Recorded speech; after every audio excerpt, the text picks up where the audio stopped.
vous avez besoin de développer votre SEO mais vous ne savez pas quoi écrire sur votre site, restez bien jusqu'à la fin de cette vidéo parce que je vais vous partager mes meilleures astuces pour trouver une énorme liste d'articles et de contenus à créer pour votre site afin de développer votre SEO, d'attirer la bonne audience et de convertir en chiffre d'affaires cette audience. La première astuce, c'est d'utiliser directement Google. Google, c'est la plus grosse base de données et quand vous avez besoin de trouver des idées d'articles ou de choses à écrire sur votre site, c'est là que vous devez commencer. Oubliez tout d'abord les outils, partez de la base. Utilisez Google et notamment donc Google Suggest pour trouver des idées d'articles. Que ce soit votre secteur d'activité ou tout autre produit que vous pouvez vendre, partez d'un mot-clé précis que votre audience est prête à rechercher pour vous trouver et découvrez toutes les nouvelles idées que Google Suggest peut vous proposer. Une fois que vous avez commencé à avoir une petite liste, vous pourrez trouver après des mots-clés ce qu'on appelle donc connexes et refaire le même procédé en utilisant toujours Google Suggest et donc pour trouver d'autres mots-clés. Et à partir de ces mots-clés, vous n'avez plus qu'à créer un contenu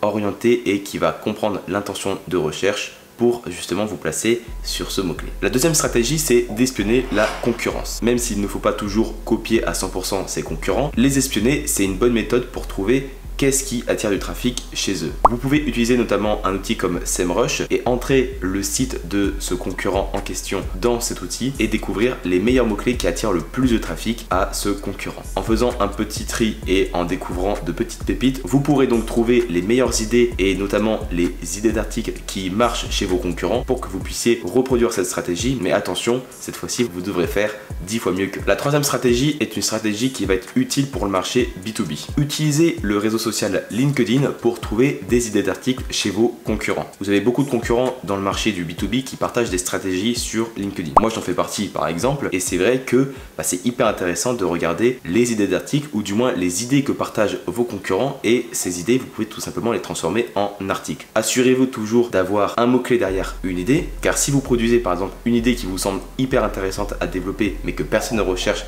cette solution, ça va être un petit peu compliqué d'attirer du trafic. Par contre, ce que vous pouvez faire avec cette stratégie, c'est que vous pouvez trouver des idées chez vos concurrents, les utiliser, écrire des articles sur des sujets par exemple où peut-être qu'il n'y a pas forcément beaucoup de monde qui vont rechercher cette idée précise ou du moins ce sujet, mais par contre vous pouvez derrière le partager à votre audience sur les réseaux sociaux tels que LinkedIn pour attirer du trafic rapidement sur votre site. La quatrième stratégie, c'est d'utiliser les forums et les commentaires des sites des concurrents ou du moins dans des thématiques bien précises à votre secteur d'activité. Les forums, c'est vraiment une base de données hyper intéressante. Pourquoi ? Parce que vous pourrez déjà de 1 comprendre les besoins et les motivations de votre audience par rapport à votre solution, donc que ce soit votre produit ou votre service, mais également vous pourrez trouver des idées que votre audience va directement exprimer de vive voix, à l'écrit bien sûr, et ces idées vous pouvez derrière les matérialiser en mots-clés pour pouvoir derrière créer du contenu par rapport à ça. Et donc derrière créer du contenu qui va directement intéresser votre audience. Donc c'est hyper puissant. Les commentaires de même, vous avez souvent des commentaires sur des blogs ou des sites où des personnes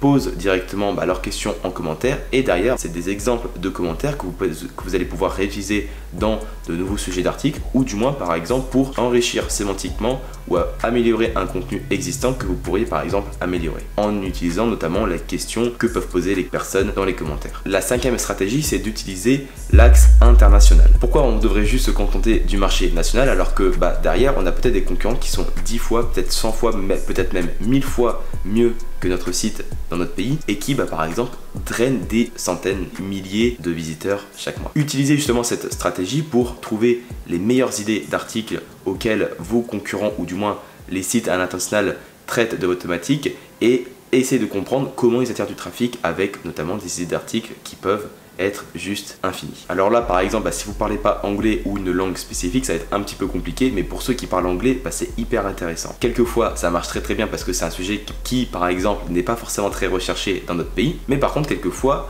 à l'inverse, on a beaucoup plus par exemple de volume de recherche dans les sites à l'international ou du moins dans des secteurs hors de notre pays. Mais par contre, quand on parle de notre secteur national, c'est pas forcément des requêtes qui sont hyper recherchées. Donc avant de copier toutes les idées de vos concurrents à l'international, assurez-vous que derrière il y a des mots-clés qui vont être intéressants en France qui vont justement répondre à toutes ces idées d'articles. La sixième stratégie, c'est d'utiliser les outils SEO. Des outils SEO, il y en a vraiment des tonnes. Vous avez SEMrush, Answer the Public, Uber Suggest, Ubersuggest, Ahrefs, Moz, BuzzSumo, enfin bref, il y en a vraiment des tonnes. Donc là après c'est vraiment libre à chacun. Moi j'aime bien utiliser Ubersuggest et SEMrush. Selon moi, pour trouver des mots-clés ou du moins des idées d'articles, SEMrush c'est l'un des meilleurs. Mais encore une fois, moi ce que j'utilise vraiment le plus c'est tout simplement Google. Mais c'est une stratégie qui marche hyper bien. BuzzSumo, ce qui est bien avec cet outil, c'est que vous pouvez trouver des idées d'articles qui sont très tendances et qui sont par exemple les plus partagées. Et c'est un point qui va être hyper intéressant pour travailler notamment votre EE80. Les EE80, c'est tout simplement, on va dire, l'autorité globale d'un site, ou du moins la popularité sur un secteur spécifique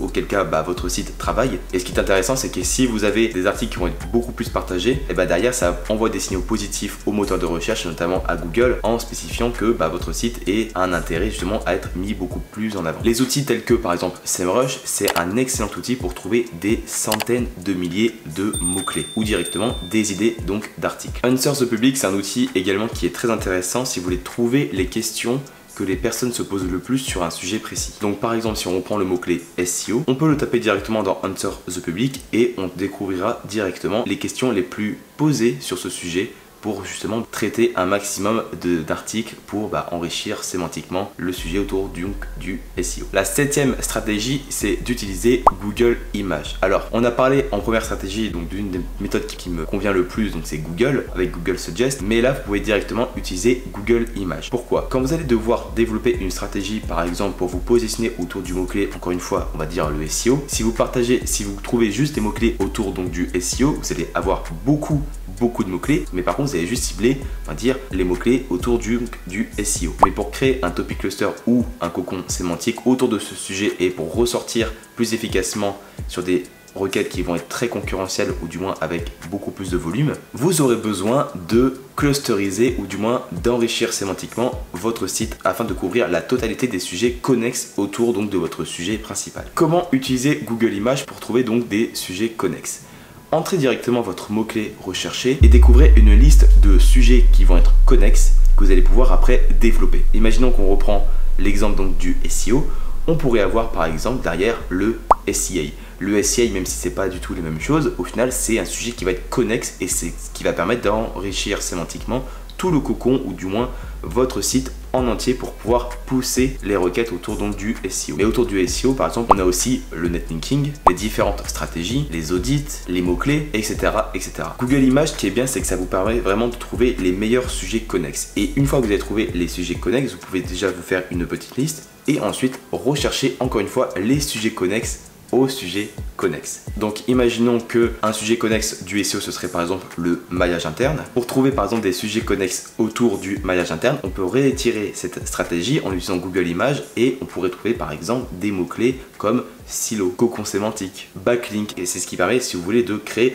un univers autour de votre sujet bien précis, donc ce qui serait en l'occurrence le SEO, mais pour couvrir vraiment tous les sujets autour qui peuvent graviter. À présent que j'ai détaillé vraiment les techniques les plus populaires et les plus importantes pour trouver des centaines d'idées d'articles pour votre site, maintenant je vais vous détailler d'autres idées supplémentaires, ou du moins des stratégies complémentaires que vous allez pouvoir utiliser pour trouver des sujets d'articles. Vous avez notamment Reddit, qui vous permet de trouver des sujets tendances sur divers sujets. Vous avez également les People Also Ask. Les People Also Ask, ce sont tout simplement des feature snippets qui sont directement intégrés dans les recherches, donc dans les SERP, et qui mettent en avant les questions les plus posées par les internautes sur un sujet précis. Par exemple, si on tape le mot-clé SEO, on aura une liste de questions que les personnes se posent le plus sur ce sujet. Et donc ça peut donner notamment des idées d'articles. Une autre stratégie, ce serait également d'utiliser les mots-clés payants des concurrents. Les mots-clés payants, ce qui est bien, c'est que c'est directement des mots-clés qui apportent du chiffre d'affaires à vos concurrents. Et donc si vous commencez à créer du contenu autour de ces mots-clés payants, vous allez récupérer une part du marché que eux dépensent en ads,